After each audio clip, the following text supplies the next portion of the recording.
toutes et à tous, je me présente, je suis le pompier terrien du service incendie de l'entente intermunicipale de Forestville. Nous couvrons de Bergeronne à Colombier, donc Bergeronne, Escoumins, Longueuil, Port-Neuf, Forestville, Colombier et nous desservons également Escipit. Je suis en compagnie de mon collègue le pompier Martel et le pompier Pettinella et nous allons vous parler aujourd'hui des feux à ciel ouvert. C'est un sujet qui nous tient à cœur parce qu'il est responsable de 70% des incendies de forêt au Québec. Donc nous allons vous parler pour rendre cette pratique le plus sécuritaire possible. Nous sommes devant maintenant un feu à ciel ouvert, donc sur la plage. Donc ce type de feu comporte plusieurs risques parce qu'un feu de camp peut s'échapper rapidement là, de tout contrôle humain, surtout en présence de vent. Les braises peuvent apporter des tisons au niveau des prairies et des forêts qui peuvent déclencher un incendie de ceux-ci. Donc important de garder un œil ouvert, une attention particulière aussi. Il y a tout le temps une personne avec l'œil actif autour du feu. D'avoir toujours une source d'eau à proximité aussi. Donc, lors d'interdiction de ce feu, il est interdit de faire des feux à ciel ouvert et des feux d'artifice en cas d'indice extrême. Nous sommes maintenant devant un feu dans un foyer conforme. Ce qui différencie d'un foyer conforme et non conforme est la taille des trous dans le grillage de celui-ci. Pour qu'il soit considéré conforme, les trous doivent être égaux ou plus petits qu'1 cm. De plus, la SOPFEU ainsi que notre service incendie recommande de mettre votre foyer sur une surface non combustible, comme de la terre, du sable ou un pavé. Il est aussi important de ne pas mettre le foyer trop près des structures combustibles. Nous recommandons une distance de 3 mètres.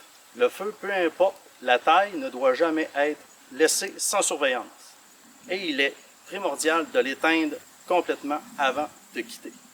N'oubliez pas parce que les cendres peuvent rester chaudes plusieurs heures après la fin du feu.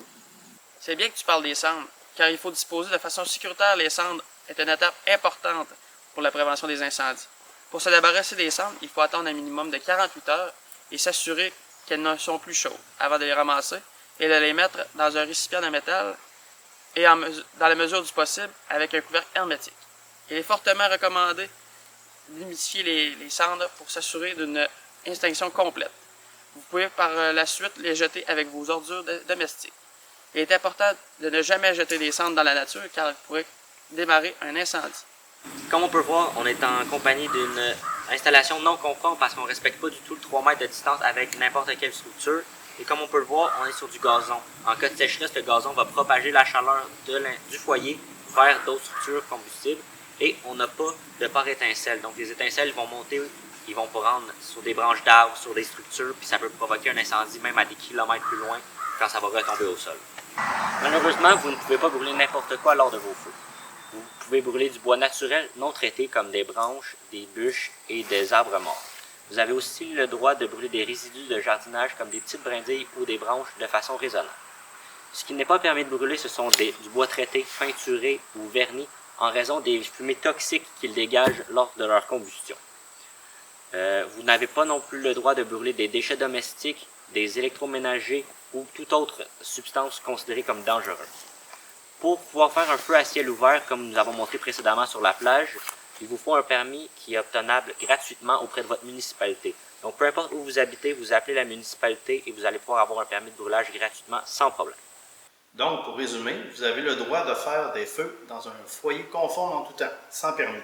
Pour un feu à ciel ouvert, il vous faut un permis et de s'assurer qu'il est permis de faire un feu à l'indice de la SOPFEU. Toujours de garder un œil sur votre feu et de bien disposer des cendres si jamais vous êtes témoin d'un feu qui semble hors contrôle. N'hésitez pas à communiquer avec le service d'urgence pour que les vérifications nécessaires soient faites. Nous vous remercions de votre écoute. On se retrouve dans une future capsule.